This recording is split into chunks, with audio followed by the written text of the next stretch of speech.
Welcome, everybody, to another episode of the Popcorn Watchlist podcast, where we discuss and celebrate our favorites in TV and film. I'm your host, Xavier, and today we are back with our weekly recommendation. And this time around, we passed it along to Anthony, one of our fellow Popcorn Watchlist panelists, a good friend of mine from the college days.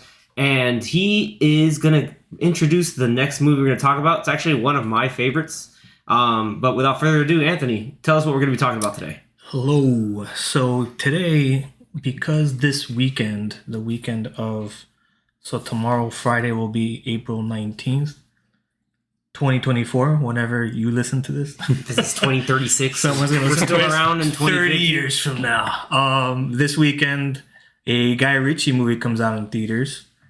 And so it's a long The Ministry of Ungentlemanly Warfare. Yes, that movie with Henry Cavill. Alan Ritchson. And other people. Alan Ritchson, Asa Gonzalez.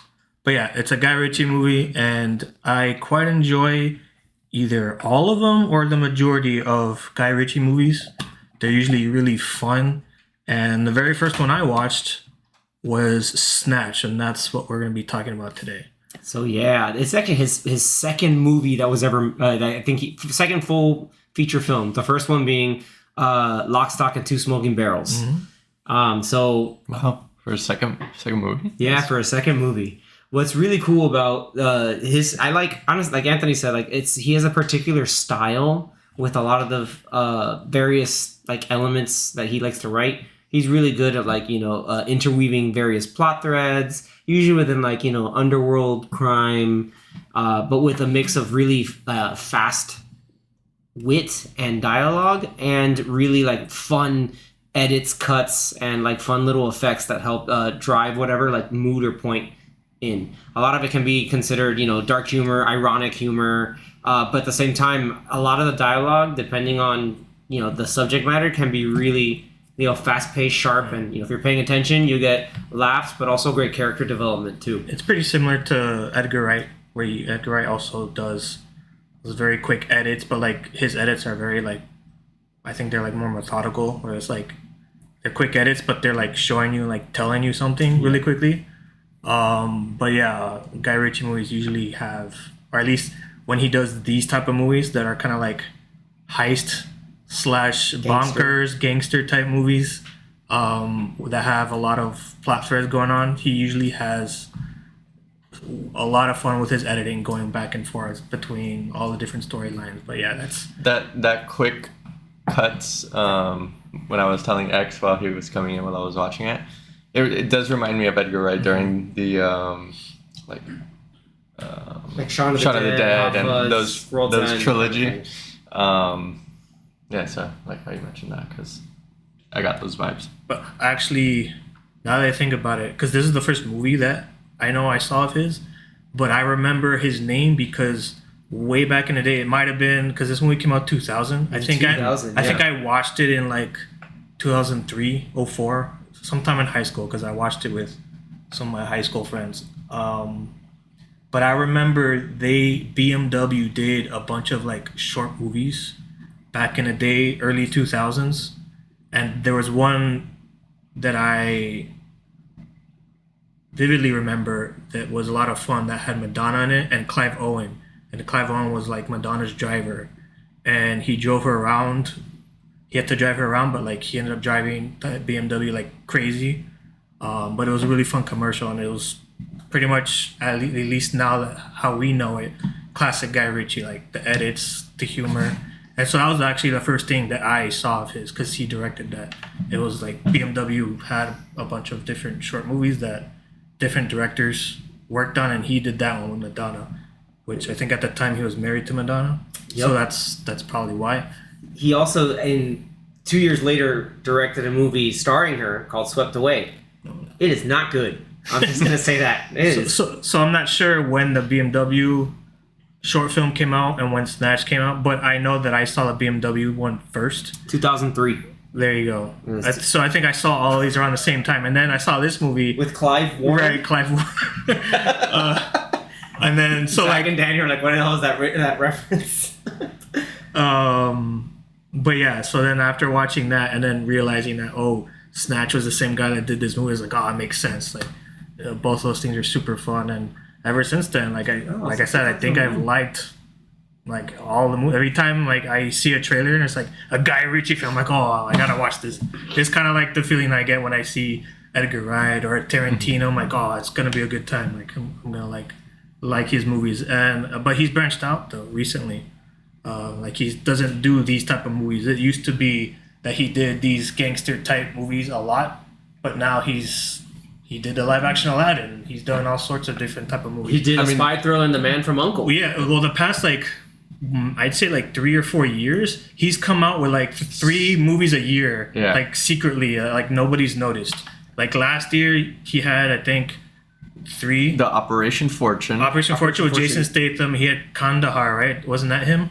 No, I don't believe it was. No, not Kandahar. No, Guy Ritchie's it was The Covenant. The Covenant. That's the one with Jake Gyllenhaal, right? Yep. Yeah, I get those confused. They came out And around then the same right before that was Wrath of Man with Jason Statham. Which again was more like a stone cold crime thriller. Right. So this was kind of it wasn't even though it had Jason Statham and he's had Statham in a lot of his movies, that wasn't the usual movie that he would get Jason Statham for, which is like a Snatch type movie. Yeah.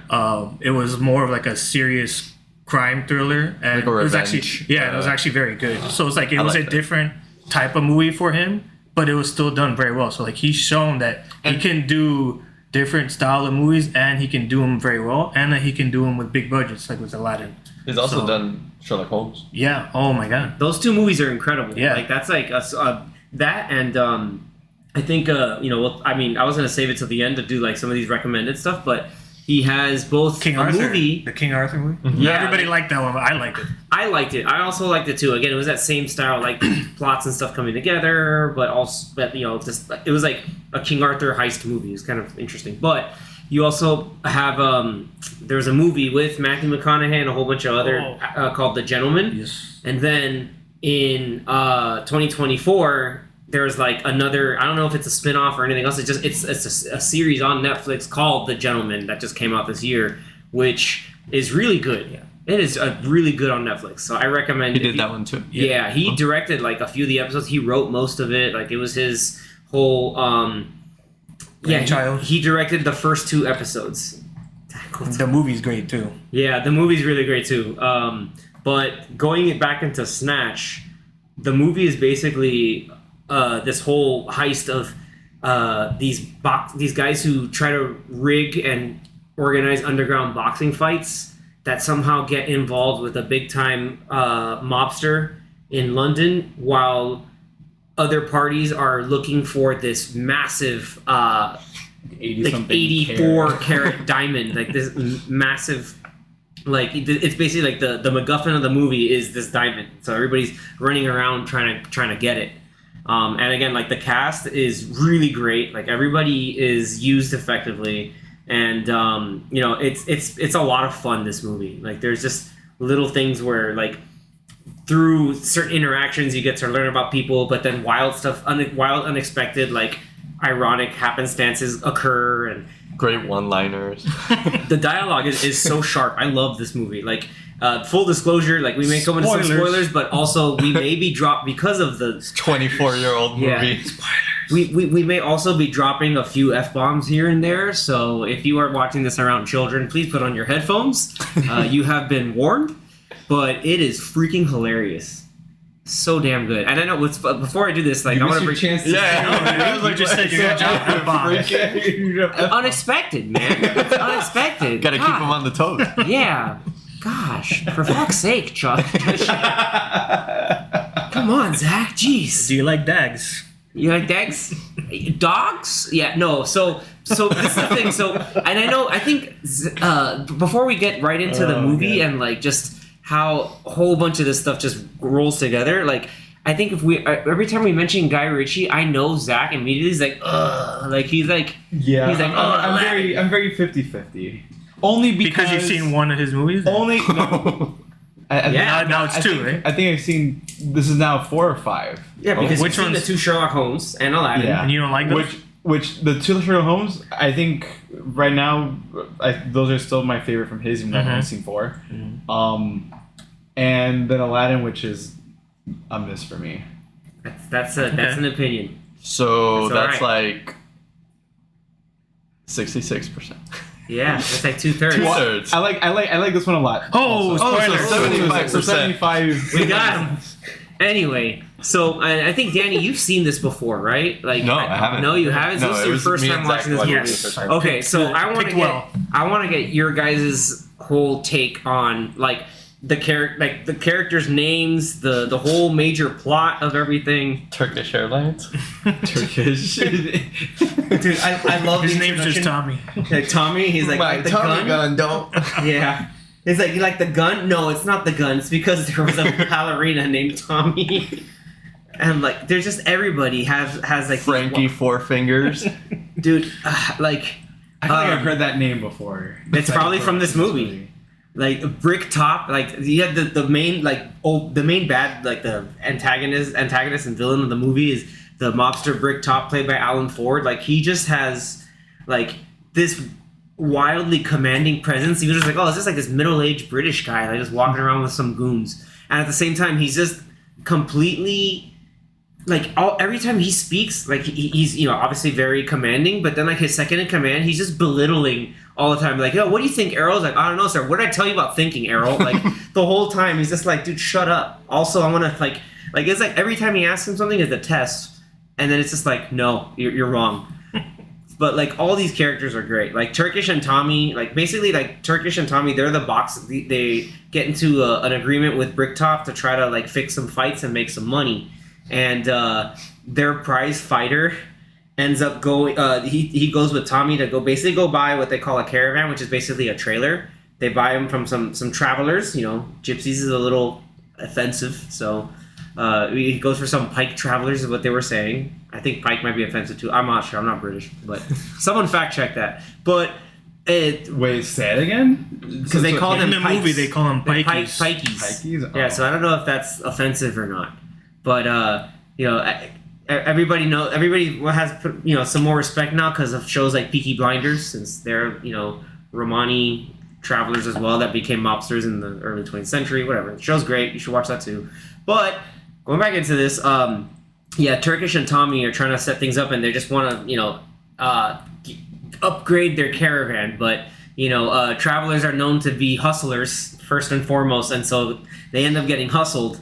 And that's where you meet Brad Pitt's character, Mickey O'Neill, which, if you've never seen Brad Pitt do something like wildly funny, other than like Burn After Reading or like some of the stuff in the Ocean's movie, this is the perfect movie to show you that Brad Pitt has a wicked sense of humor and a wicked comedic timing, while still showing off some other serious, dilemmas within the character too. Basically, Mickey O'Neill is like this, ringer of a unarmed, what they call bare knuckle boxer. Yeah. And he's barely understandable in the whole movie.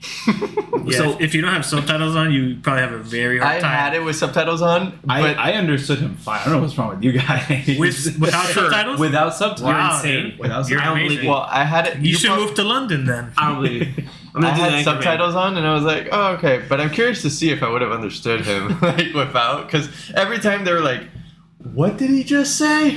He's mad.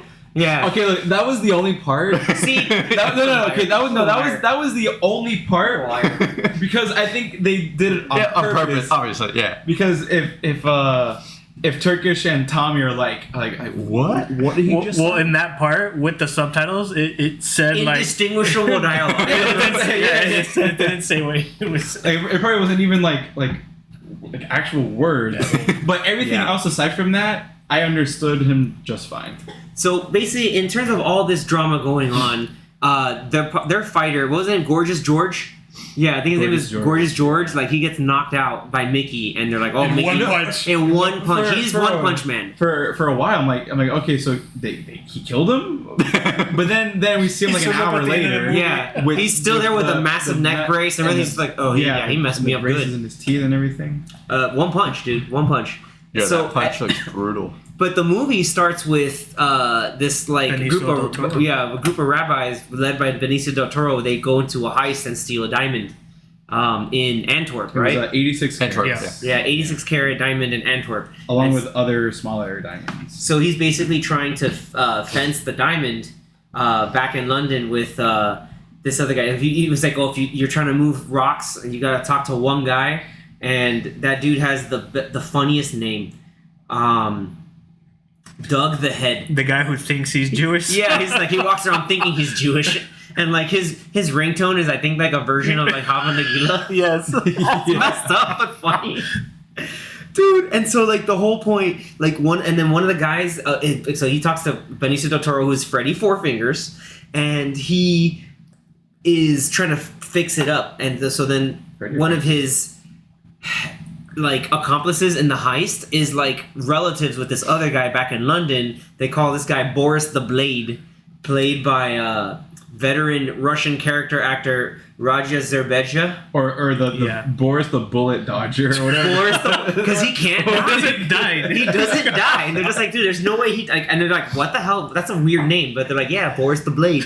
And so he talks like, oh, this guy's gonna go through, like we have to find a way to like, to get him on the fence, so we can get the diamond back from him. At the same time, they overhear the conversation where Freddy Four Fingers is trying to get the diamond back to America, and so his cousin Avi is in New York. In right? New York, yeah, he's like awesome. in the Jewish mob, and he's just like, yeah, that's played by the late great Dennis Farina, who is always great in these kinds of movies. Like he brings like just the proper like New York like kind of like tone to the whole thing, and he's the whole time he's just like, I gotta go to London. Where?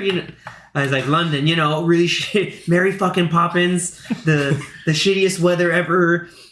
And it's like gloomy. Like fish and chips. But he had to repeat it like 3 times with the people that were like sitting with him. He's like, you're going to London? Yes, I'm going to London. I'm going to London, dude. Yeah, like, it's funny because like there's these people just like, I don't understand what's going on. So then like Boris figures out, so he hires these small time crooks, Sol and Vinny. Didn't he say like, you got a toothbrush? We're going to London? Like, yeah, he's like, get your toothbrush. Pretty much like the whole movie is just him like spewing out like Crazy. stupid stereotypes.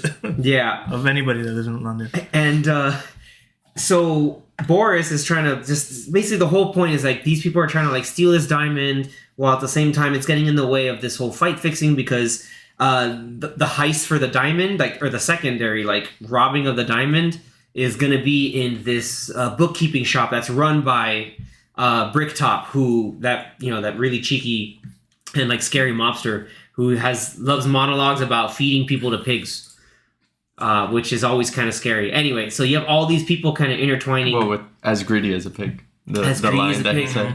Yeah, and what's the name for you're where Nemesis comes from?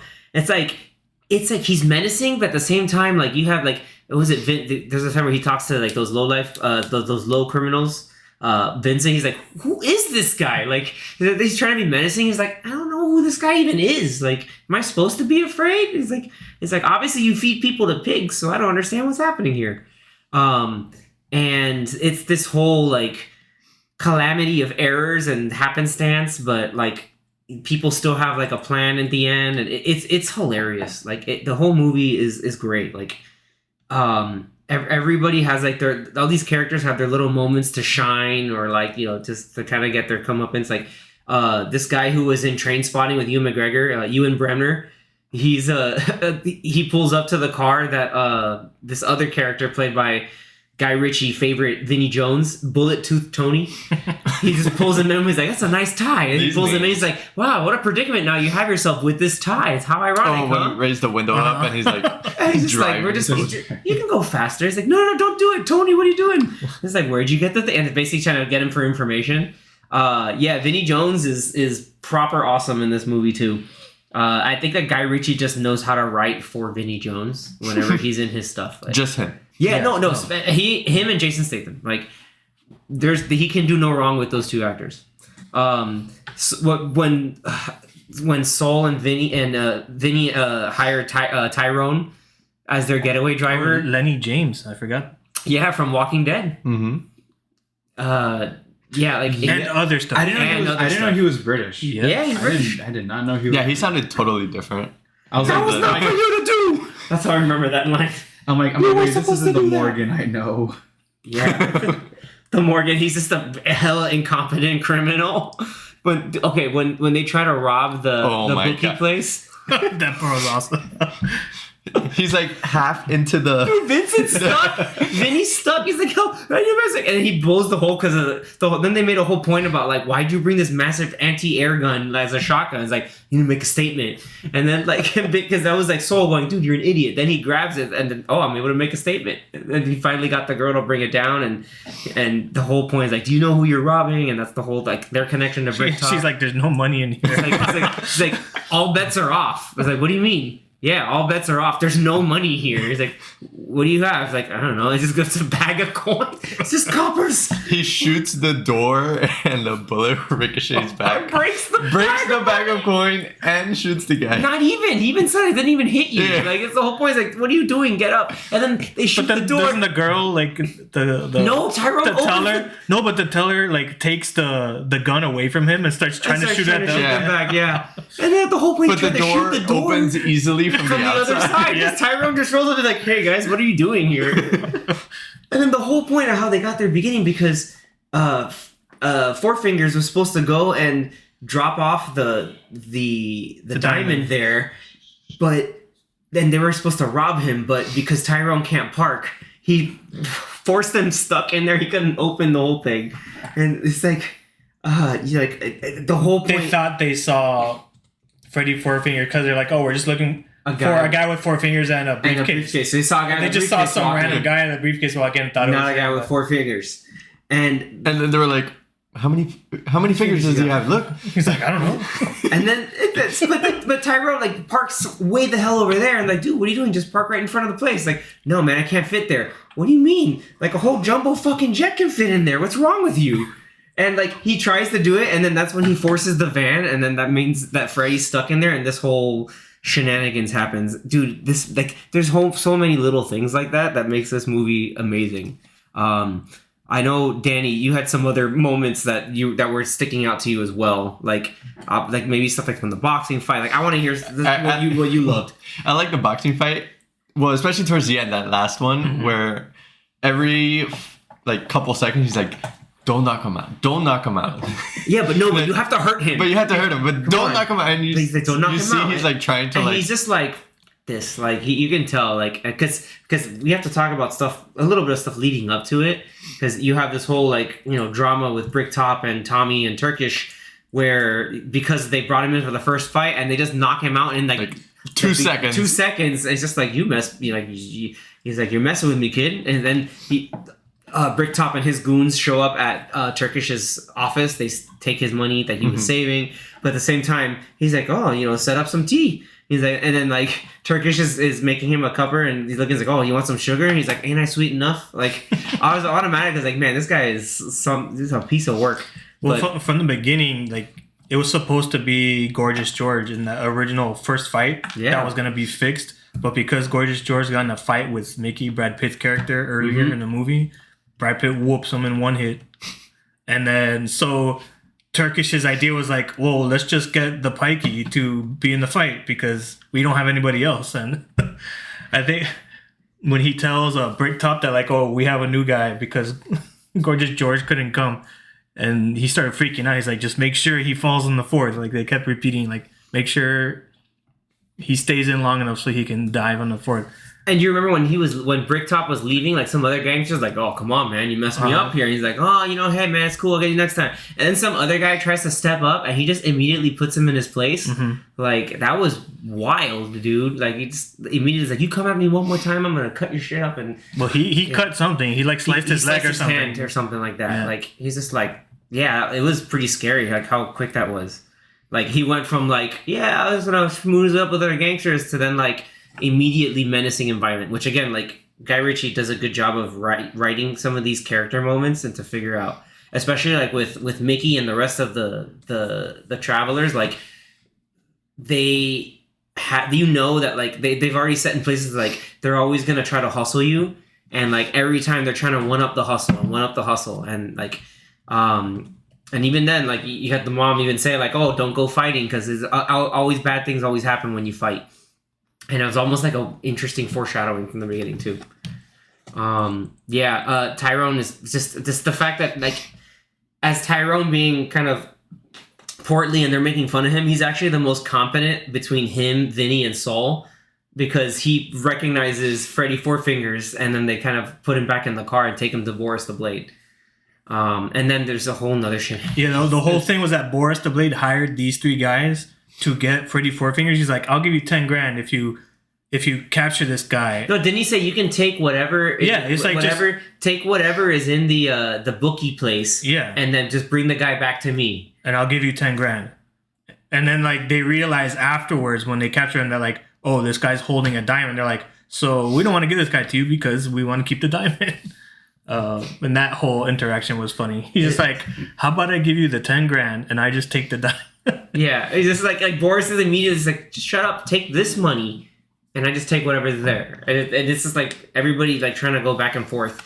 And that's right after Boris shoots because what Freddy Four Fingers in the head. So like part of the stuff is like, oh man, like these are gangsters and they're gonna be killing people to try to get what they want. But at the same time, it's still like funny because it's like he's like, I have to protect myself. I kill him, but then Saul's like, you just killed the guy with the combination to the safe, like, or to the briefcase. Like, what's wrong with you?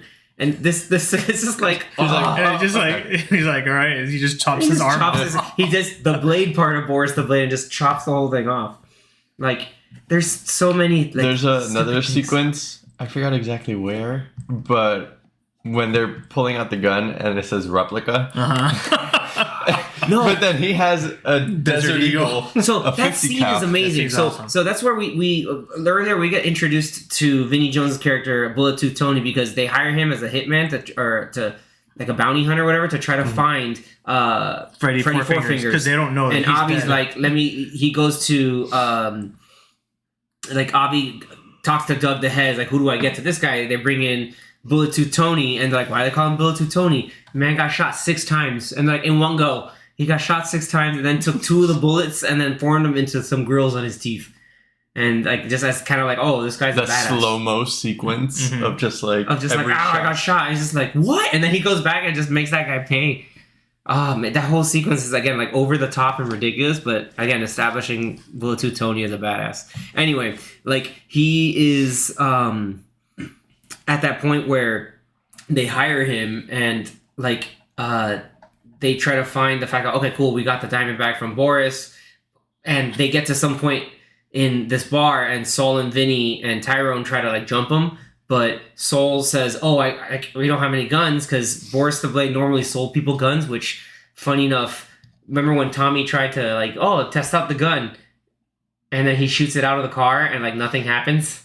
Because he basically sold him a crappy gun. Mm-hmm. He's like, why don't you test the gun out before you buy it? Which is also alludes to, why didn't you test out the Caravan before you bought it? Mm-hmm. So, like, it's the whole idea of just, like, Tommy being, just silly but also incompetent. Stephen Graham does a great job. Well, I think also when he was purchasing the trailer. The trailer, yeah.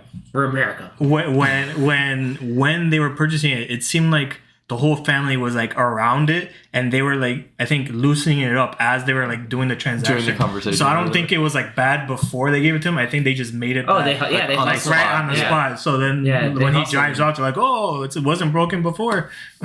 Yeah, this is the hustle. And like those things that happen, again, like you have those like quick little cuts, and like to Danny's point, when they finally get to that little showdown in the bar, and Bullet Tooth Tony's just sitting down, like, I'm not fazed by these guys, and he has this whole little like dick analogy, and he's like, oh, it's you're the dick, and you got your 2 balls next to you, and it's like, oh, but right now, like, you think you're big right now, but you actually see is that your 2 guns are here. They say replica on the side, whereas mine says Desert Eagle .50 on the side, and it goes and it shows the replica, and it goes Desert Eagle 50, and they're just like, okay, we're gone, and immediately leave.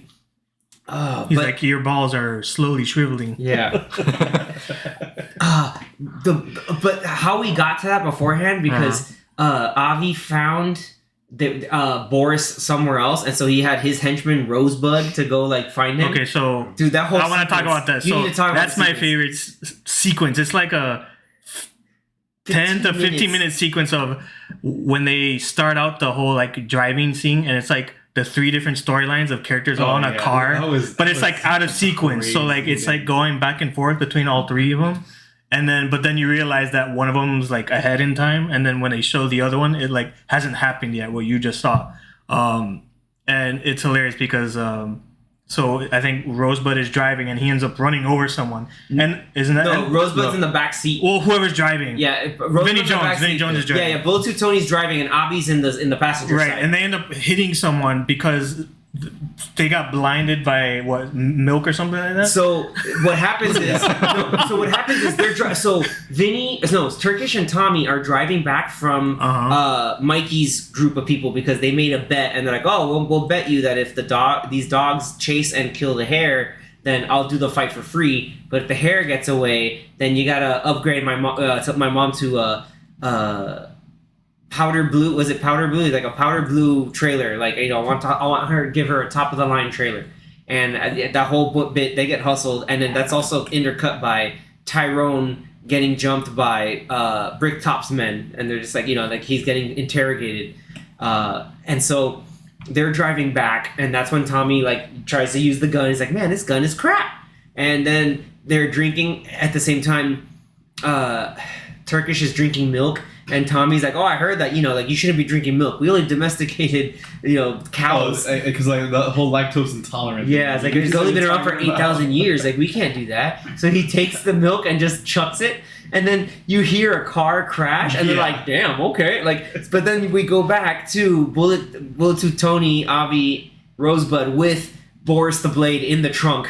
Because earlier, Boris the Blade fought Rosebud and, like, cut him up. So he's just like, and Avi's like, get him to a nice Jewish doctor, and I'm going to kill this guy. Like, I don't care. Like, he's so adamant about it. And, like, they're driving, and they're at the same time, Rosebud's like, I'm going to cut him up. So he's trying to, like, pull out knives. Like, you have a knife? And they're like, oh, why don't we shoot him? It's like, no, it's too easy. Well, you cut him. Like, no, it's too dark. It's like, what do you want to do? Well, he pulls out, like, a knife and then a sword. He pulls out, like, three different weapons. Saber. It's a whole saber. Yeah.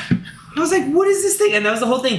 Tony's looking at him like, what do you want to do with this guy? Like, you want to kill him or what? Like, I don't know why you're having such a weird thing about it. And then that's when the milk hits the windshield. Then they run off the curb, hit the it was a pole or they hit the pole. Yeah. So then they hit the pole. And then we go back to Tyrone, Vinny, and Soul. And Soul's like, yeah, I got these replica guns. Which, by the way, that sequence of how he shows like, look at these guns. I got super loud blanks, and at the same time he's showing them Vinny. You see the camera is pointed to Vinny's face, and Soul's like showing them, but you have the CCTV camera with Soul with the guns. Like, yeah, look at this. Like, they're perfect. Like you can't tell they're replicas. They're the real deal.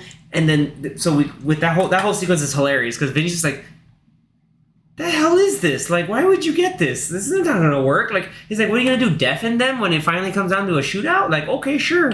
They finally go to that. They're driving in the car, and then breaks all the windows. Because he's like, yeah, you want to see how cool it is? He shoots and all the windows just break, and everybody's discombobulated. And then it turns out like they end up hitting somebody, and they're like, oh my god, we hit somebody. What the hell? Then we cut back to Tony's car, and Boris the Blade gets out of the trunk and is able to escape, but he can't see because he's bandaged up, and he's like doing like the 1-2 step in the middle of the street. And at the same time, Rosebud stabbed himself in the car accident. With the car accident with the saber, and he's like, "Oh, Rosebud, we gotta get him out." It's just like, I don't know what bits you want to get him out for. And then he's like, what parts do you want, or whatever it was, like, what parts do you want to take? He's just sitting there with the saber stuck in his chest. And then they go back to Boris. He's like shuffling, and then you see the car that him getting hit by Soul's car. Or by Solomon's car, and you're like, oh man, this whole like 1, 2, 3 shenanigans just happened. But then it continues because their whole plan was to let's go back to Boris the Blade. They were gonna meet Boris the Blade at his supposed home, and then when they get there, the home is empty, and they're like, and Tommy's like, I'm gonna be so tough. Yeah, I'm gonna show him what's up. Yeah, what's going on? And Turkish is like, okay, yeah, man, you got the minerals, buddy. Like.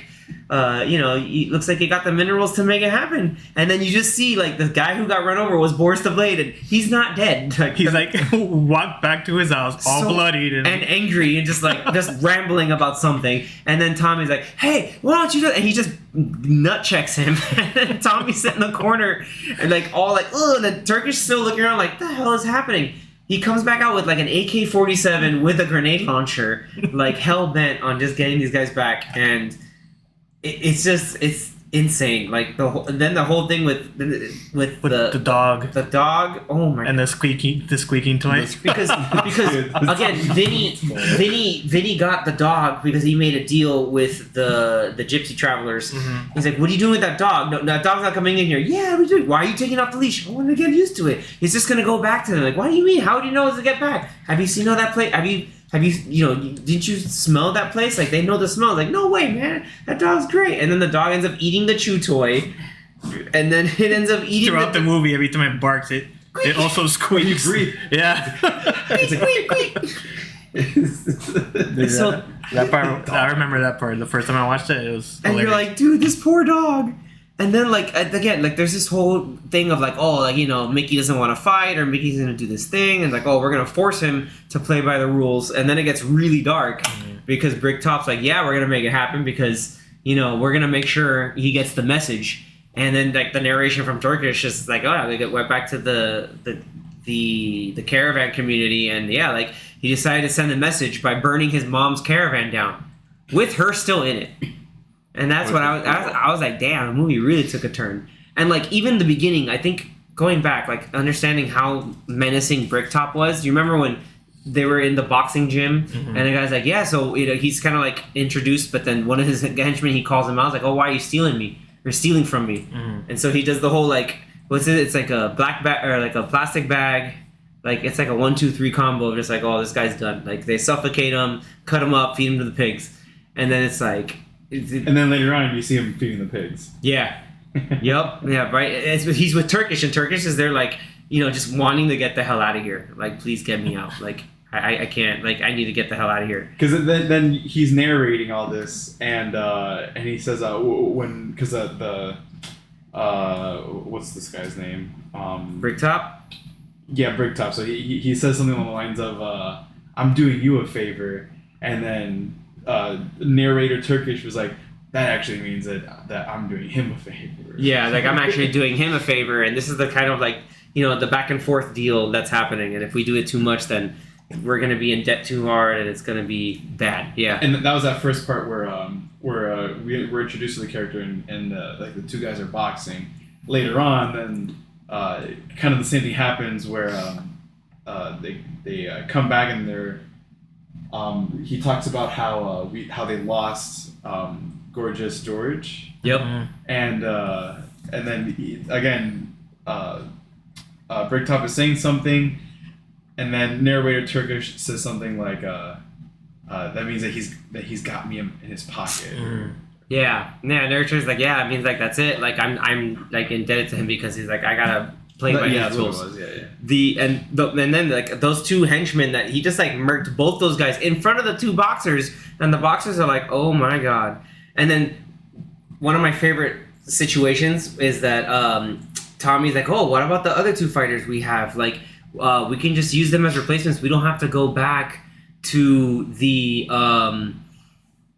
we don't have to go back and use Mickey. And like, why not use Mad Fist Willie or John the Gun? It's like, you have a short memory, don't you? You know what happened to Mad Fist Willie? He went mad. And then it shows him in the psych asylum, and it's like a John the Gun killed himself. He shot himself. I'm just like, oh my god. Like, and it was just like those quick little, like, very flashes fitting fates for each one. Yeah, I was like, dude, this is insane. It's like, yeah, so we had to kind of do that. Going back to the sequence after the cars and everything, when Boris gets his gun. He gets his gun, and then the next scene is the bar scene. Yep. And then after the bar scene, after Vinnie Jones scares the crap out of these three guys with his Desert Eagle, then everything comes together, and Boris comes with his gun, and then Avi and the other guy are also there at the bar. Yeah. I think this was one of my favorite parts, only because Boris never died. It gets to, like, a standoff at one point, and then Vinnie Jones shoots Boris, and you think he's dead, and then, like, Vinnie Jones walks back trying to pick up one of the other guys. He's trying to pick up Tyrone. And the camera's focused on Vinnie Jones' character, but you just keep hearing Boris, like, you didn't get me, like, talking, and then he shoots him again. Like 5 more times. Yeah, and he's just like, no. Like, no, you missed. He's like, almost had it. And it's like, oh. He just finally He like emptied the whole clip on and then this he guy. finally aims for the head. He's like, screw this. Like, I'm going to aim for the head. And then you hear the thud. And then he gets the Tyrone. He's just like, I hate this shit. And then he gets the click. And he's like, you lucky son of a bitch. And he just walks back on out. Dude. It took like 10 bullets to kill this guy. And at the same time, like, everything going on. Oh, my God. And then Avi and Bullet Tony finally, like, they corner Soul. And the way they get Soul and Vinny is that, like... They fall. It's like, oh, we gotta go this way. And then Vinny hides the gem like in his pants. He's like, why would you hide it there? It's like, what if we got mugged? We're two black guys in a car that's worth less than your shirt. Who's gonna mug us? And he's just like, oh, well, you put it that way. And it's like, what do you think's gonna happen? It's like, well, I think Bullet Tooth Tony and his Desert Eagle are gonna come and say hi. He's like, it's oddly specific, and he turns around and Bullet Tooth Tony's right there. And they take it like, oh, but we'll just lie. Say it's back at the office. And they go back to the office, and then there's that whole thing where the dog eats the diamond, and then Avi's trying to shoot the dog. He ends up shooting Bullet Tooth Tony, and he's just like, he just goes, fuck this, and he just goes back. He just goes back to New York. Flies to New York, and like the customs person was just like, do you have anything to declare? Yeah. What was the line? I think I wrote it down. Yeah, dude. He's like, do you have anything to declare? He's just like, yeah, like, I think he said, don't go to England. He goes, don't go to England. That was the New Yorker guy. Yeah, that's Avi. Yeah, so he just flies. He said like, I'm out. Yeah, he literally just said, nah, this isn't worth it. I'm done. It's like, what do you have to declare? Don't go to England immediately. Oh my god, it's so good. Like there's so many other little like mini one-liners. Like Anthony's start off with, you like Dax? Like, never underestimate the predictability of stupidity. That is absolutely when these guys came in with the guns, the replica guns. Oh my god, yeah. It's so stupid.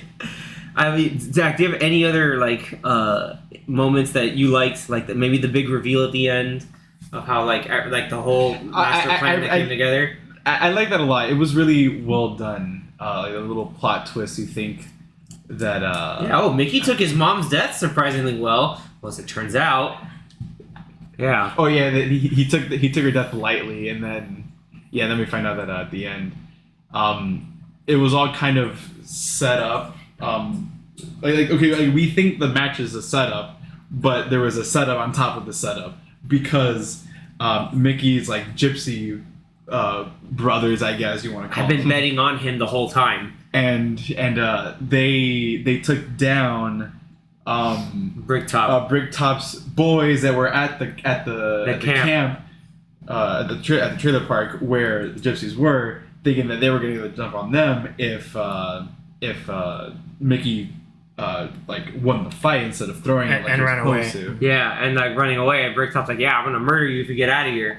And they're like, oh, give me the, what do you say? Like, oh, give me the light up, let's light them up. And it turns out it's just like, nope. And Bricktop gets blown away. Like, because over the phone we're hearing like the gunshots. Because we're thinking like, okay, like you never, and what you end up finding to the reveal is that one of the other gypsy cousins is telling him just like, oh, you're gonna have to speak louder for him to hear you. And he's like, what? And that's when you hear the shot, and he's looking like, oh shit.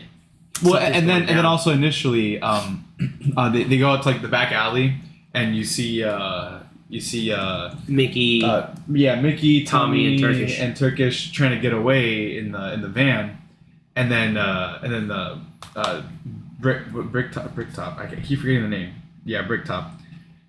Goes to knock on the window of his car to hand him a gun, I guess, to shoot him, and then it kind of freeze frames when the gunshot goes off, and then they say something about stupid freeze frame. Yeah, he's like, when you think you're live, it's kind of flash before your eyes, but you just make a stupid face. Jason Statham, freeze frame. They all had ugly, faces. Except for Jason Mickey. Statham's was the more recognized really bad face. Like Stephen Graham, is more because Tommy has this whole little bumbling thing. But Mickey was just serious. Yeah, he had Tommy had his moment where he found his minerals when he was backing up Turkish with the assault on his little mini I was gonna say jukebox, but slot machine mini casino that he had going on.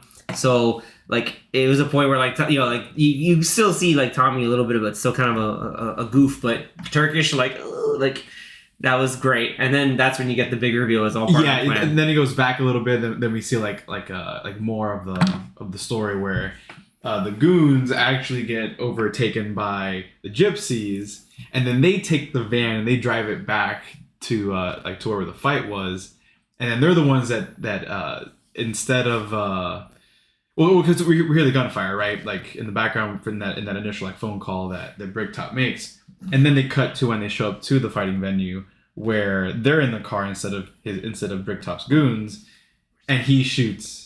Or the guy in the car shoots Bricktop instead of shooting the other guys because Yeah, like it all kind of comes together. But again, it comes together with this really fun, witty dialogue, and at that point, it's where Mickey runs away, and so Turkish and Tommy try to go back to the camp. The camp's not there, but the dog who had ran away knows and is trained to go back to the camp.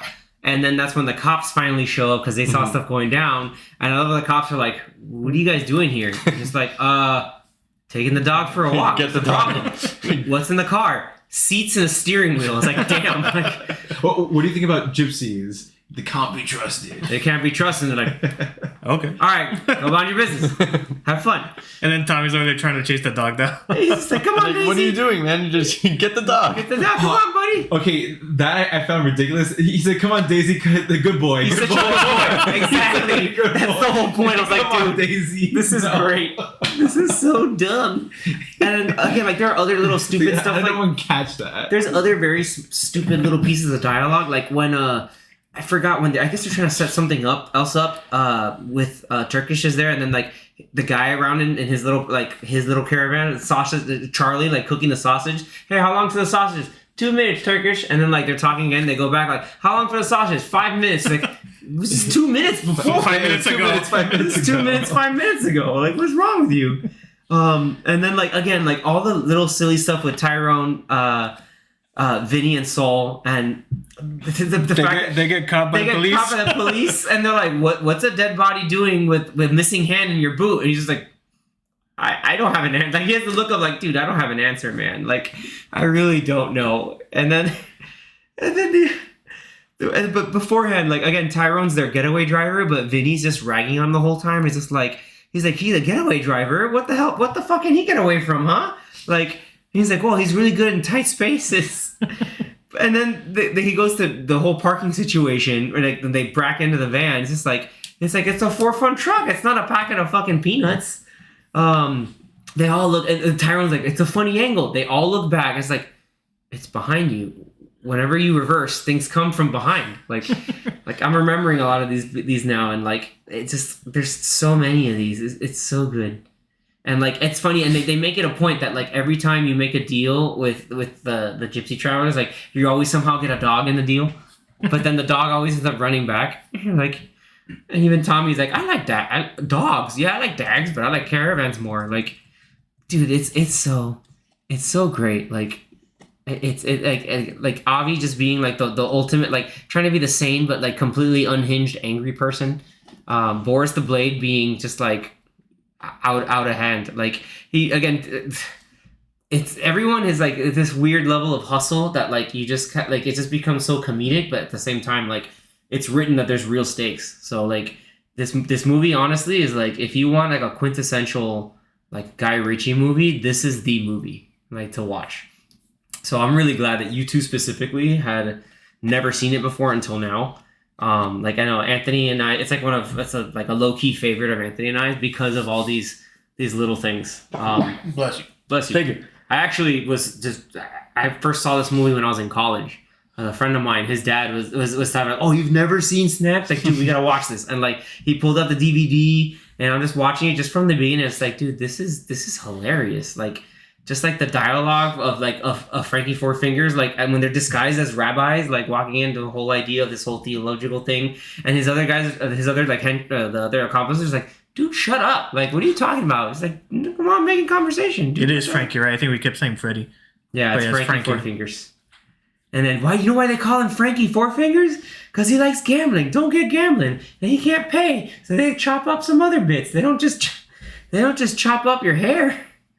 That's Avi like yelling, like that's why he can't go anywhere near freaking Vegas or gambling. Yeah, Well, they keep going. They're showing the Las Vegas. The Las cut, Vegas. the trauma. Yeah, Flashback the trauma, PTSD. just like PTSD. It's like what a throwaway role too. It's like you get Benicio del Toro and he's like barely in the movie. But like it's just enough to It's still be funny. really funny. Yeah. This movie also taught me like this. If I ever think of one iconic line from the movie, it's they always using for from the Germans. Every time Turkish, every time he's just like he's an idiot. Just like because before the Germans get here, like it's the whole bit of just explaining just like that kind of weird British idiom. It was so stupid, but freaking hilarious, man. Who was the guy that Avi was like connected to in London? What was his name again? The fake Jewish guy. Dan the Head. Oh, Yeah. Doug the Head. Doug the Head. Doug the Head. So I loved when Avi first got to London, and then Doug is taking him around, and then it's like they keep asking for tickets in like 3 different scenes. He's like, "Are we ever gonna go to this place?" Like, Yeah, like can we just get in? He's like, "Let's see your tickets, please." Yeah, it's just like it's just the whole point. Like you're going through, like it's a private party. So I know that's why I'm here. Like, what's wrong with you people? Like, and like when he first runs into him, like I found the quote here, but like again, we've dropped some F-bombs, but like it's like we're going to London, Doug. Doug, I'm coming to London, and then the whole like stamp.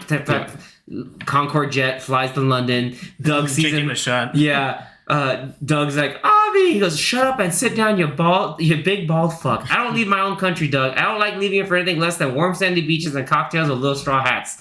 He's like, we got sandy beaches. So? Who the fuck wants to see them? I hope you appreciate the concern I have for my friend Frankie, Doug. I'm gonna find him and you're gonna help me find him and we're gonna start at that fight.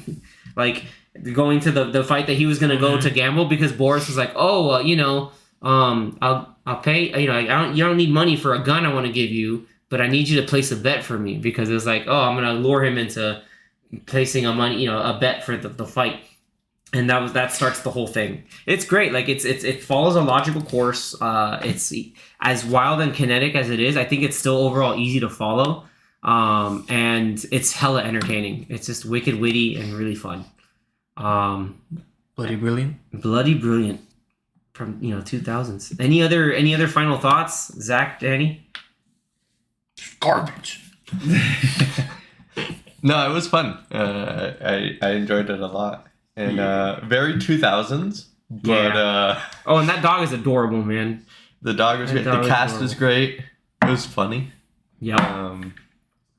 And then for me, Good watch. I never heard of it until you guys mentioned it. So man. Awesome. I picked a good one. Yeah, like Alan Ford, who plays Bricktop, like he plays that type of like scruffy, like salt of the earth, but also like bloody knuckle, like English mobster really well. And Darius Farinaut, like he's been in a lot of these like interesting like crime movies. Like he's in Get Shorty. There was one movie I think I saw once in theaters that was like. It was something similar to this, but He was in one with Tim Allen. I think it was called Getting in Trouble or something like that. No, that's not the name. no, it was Big Trouble. Big Trouble. Yes, Oh, that close. movie's hilarious. Yeah, he's in that movie. Yeah, he is really funny. Yeah, Stanley Tucci, Rene Russo, Tim Allen. Yeah, that movie is in the same similar style, and that movie came out in 2002. But that was a Barry Sonnenfeld movie, which makes sense because he did some of these other I'm remembering anyway, drawing a blank. But anywho, yeah, like I guess kind of those style of movies I think kind of really I think like were big in the like early 2000s, right? Like I felt like there were quite a few of those like interconnected kind of woven style movies. But Yeah, because even the Oceans movies were similar. There were heist movies that were like that, and that came out in 2000 also. damn, yeah, the Oceans movies are also great. Like if you want other fun like heist movies that are pretty entertaining with a ensemble cast. Yeah, Ocean's 11 is 2001. Yeah, man, crime and heist movies were all the rage back then. Hell, even Swordfish I think was around that time too. Yep. But that one's kind of over the top. With that being said, we did rattle off some, I'd say, Guy Ritchie recommendations from like earlier in the episode. Rock and Roller is another one. That is true. Also, the one You said Man from U.N.C.L.E., right? I said The Man from U.N.C.L.E. That's with Cool Henry movie. Cavill. That one's really cool. That's like Henry Cavill's like Bond Audition for James Bond. Audition for Bond, basically. Yeah. Which now Henry Cavill's in his next movie. Yeah, the Ministry of Ungentlemanly Warfare. Yeah, he got him back. Let's see what else. Yeah, it was. We said Rock and Roll. Oh, another great Bricktop Gentleman. line. I don't care if he's Muhammad. I'm hard Bruce Lee. You can't change fighters. You can't change fight. I don't care if he's. Yeah, that was so stupid. Oh my god. Yeah, you're right. I remember hearing that line. I was like, what is he trying to say here? He mixed like 3 different things together. Yeah. Oh yeah, Revolver. That was another one. I saw that one. Yeah, that had Andre 3000 and Ray Liotta in it, and Mark Strong, which again he had him in the first Sherlock Holmes. Yeah, movie's great. I love this movie. I just can't say anything else. Produced by Matthew Vaughn, also. That is right. Yeah, that blew me away. So I think it was like Matthew Vaughn produced a lot of these style of movies, and before he became a director. But yeah, this is all these guys are like. Is it because he had like tight with money each or other. something? Like what was like? How did that like? I guess. Like that. That's. I one mean, of those- these a lot of these movies are pretty low budget. I don't think they're that high in budget. Let me see how. I think the Much? movie was like under 10 million, I think, or at 10 million. The budget was Six- 6 million £6 6 million pounds. Yeah, So, like, gross worldwide for, like, 83 $8 million. million. So yeah. Like So Yeah. from 7, 8. money back then, that actually, it made some money. Like that actually is a thing.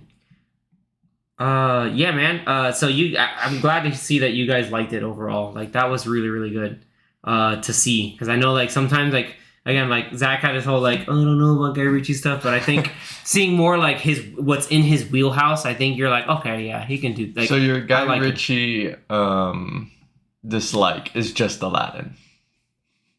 For now. He's like, for now. And then I'll watch Ministry of Gentlemanly Warfare. We'll see what's up. We'll see. Yeah, guys. So with that, any other lasting thoughts, Danny? No, I'm just surprised I'd never heard of it before. I am too, considering like the names attached to this. Like, movie. Guy Ritchie is also not like a household name either. What? I feel like now I've seen Guy Ritchie more like these past like since COVID, like and Aladdin, like these couple of years with all his movies coming out. But I didn't know like he even made this one all the way back in 2000. Like it was weird that when they announced that he was directing Aladdin. You're like, what? I was like, that's not normally his style of movies. Yeah. It's definitely Weird a choice. different I thought I was one. like, oh, is it gonna be a heist for the lamp? Like, what's going on here? No, I legitimately thought that, and it's like, but I think like Guy Ritchie has enough. I think not like staying power, but he has enough sort of clout that like if there's stuff he wants to do, or if he has people that he knows that can bankroll and produce the film, like say like Matthew Vaughn or anyone else, like over the years, then I think it's it can happen, and that's why he's gone out and be able to branch out and do different styles.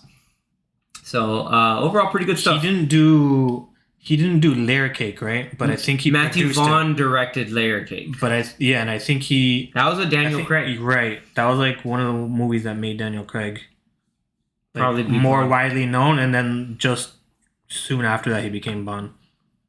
Dude, that's wild. Thinking about that, it's just like, holy crap. Yeah, because Layer Cake was 2004, and then Casino Royale was 2006. Yeah, it was Holy Matthew crap, Vaughn. man. Time flies when you're watching kick-ass movies, which Matthew Vaughn directed Kick-Ass, so that's another thing. Oh yeah, that was something I wanted to mention too. Like Matthew Vaughn being tied to this. Yeah? Yeah, he Like, producer, to me, first class. Yeah, First X-Men First Class, Class, Kingsman. Kingsman. Like that's what I think of in terms of like some of his like recent movies from the last like 10 or so years. Not Stardust, with That's a Matthew cool Cox. movie. That one I have not heard of. Ooh, that's cool. It's got Daredevil in it, and Magneto. Which Daredevil? Netflix. And which Charlie Cox, Magneto? okay. Yeah, which Magneto? Michael Oh, Fassbender probably. And Billy Russo from The Punisher. And Henry Cavill's in that movie. Oh, I'm Everyone's in it. Isn't Robert De Niro in it? No. No? I don't know why I thought Robert De Niro was in the movie. Are you sure? I don't think Maybe so. I'm thinking about another No, movie. there's a. Yeah, you're right. Yeah, it is Robert De Niro. Oh. That's right. Is he the air blimp captain? I think so. Yeah, he's the air blimp captain. Yeah, because I think he's in love with Michelle Pfeiffer's character. Ah, okay. I think that's what I don't remember much of that movie, but Yeah, I do remember. I'm cheating. I remember parts. Yeah, I'm cheating right now on IMDb, and the guy who plays Gorgeous George is a pirate in Stardust. Nice. So yeah, they just keep they're just using the same people. Same peoples. Why not? 2007. Yeah, 2007. Oh, 7? Holy crap! Yeah, all these people are in this. Anyhow, yeah. So awesome. Thank you, Anthony. This is a great pick. Yes, I of course recommend this movie. Yeah, I just did. Are we giving it numbers, or we're just saying we recommend it? It's I'll give it a 4 out of 5 dog poops.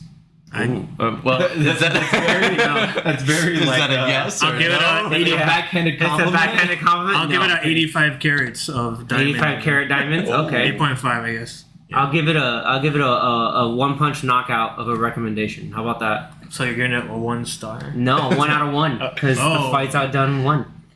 that good? It's currently streaming on Amazon Prime. Yeah. If you're interested in watching it, In standard quality. It's Oh, yeah, it's yeah. the same definition, but they do have an HD or 4K If you version rent it. you can buy or rent. yeah, it's stupid. Find the physical copy if you can, please. But yeah, it's really good. What about you guys?